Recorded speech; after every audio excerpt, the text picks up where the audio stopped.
Hello dreamers and dreamers, and welcome to Vlog Every Day in May. Vlog Every Day in May. Vlog Every Day in May about DNA. Okay, so the theme song needs a little work, but you know. So you're probably wondering why I look so fancy today. Well, I'm filming a video with Pocky and Julie later on today. Sort of a wine tasting.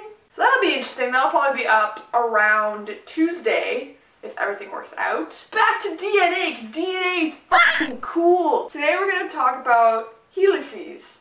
In other words, helixes. But that's not an accepted plural of the word helix. If you're a regular patron to the Keep Calm channel, you probably recognize this piece of shit. Roll clip!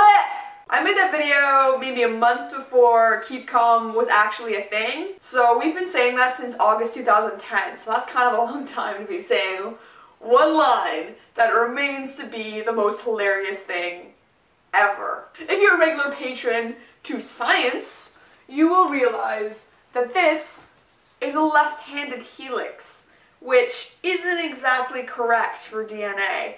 Left-handed DNA does exist, but it's synthetic, so more correct would be a right-handed helix. This right-handed helix, we determined that day one. There are two parts to this video. One, I show you a trick to figure out if DNA is right-handed or left-handed. And two, did I say there was two parts? Yeah, I did. Two, I will be hypothesizing why DNA is a right-handed helix. So let's go on to part one. So part one, I will show you a trick. So raise your right hand. That's my left, isn't it? Yeah, it's my left. Raise your right hand. Curl your fingers in. So where your thumb's sticking up, you kind of wrap around. I thought of this entire video while I was taking a shit. Wrapped out of our asses in 5 minutes or less. That's the Keep Calm motto. Right, back to the right hand thing. Your fingers are going to be the way that the DNA curves, and that's going to be sort of pointing up. This is the right hand rule. I don't really know how to explain it. I guess this would be using the left-handed rule. Ooh, it looks really cool when it spins like that. Since this one is the left-handed helix, you'll use your left hand, and your fingers sort of curve around in the way that the helix is going to go. So if this is right-handed, it would curve that way, because that's, when your thumb's pointing up, that's the way my fingers go. I don't really know what else to say about that. Now on to why DNA is a right-handed helix. I don't actually know. I'm going to be perfectly honest with you. I'm okay with saying that I don't know, because I can make an educated guess as to why. And remember, I thought of this when I was taking a shit, so it's not very well thought out yet. On the right, I guess is that your left? Yeah, it's your left. Wait, what? Yeah. So on this side, you have what would be a left-handed helix. On this side, you have what would be a right-handed helix. You'd think, you know, that can rotate, but because it's all connected to other stuff, I don't think it has much room to rotate. So my hypothesis is that this one would have less steric hindrance. For those of you who aren't so savvy in chemistry, steric hindrance refers to sort of the interactions between two functional groups of a molecule, and they're kind of like, oh my god, if they're too close together, they're going to repel.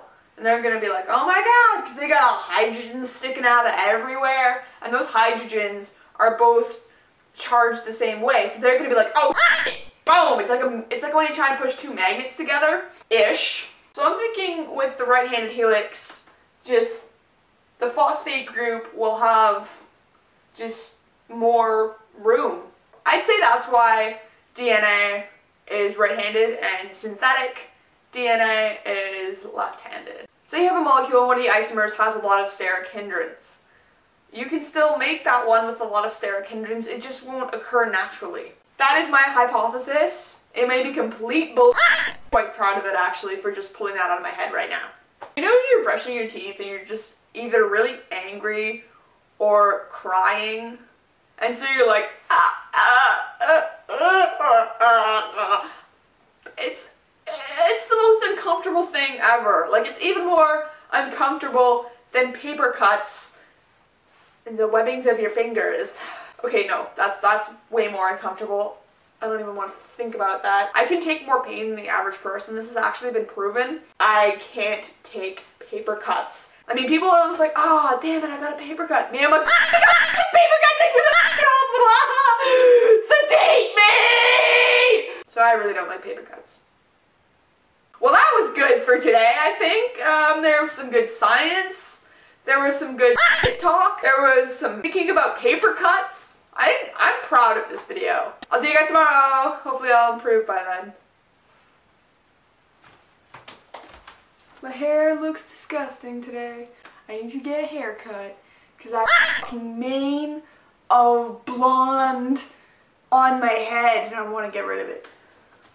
I want to get rid of my mane of blonde.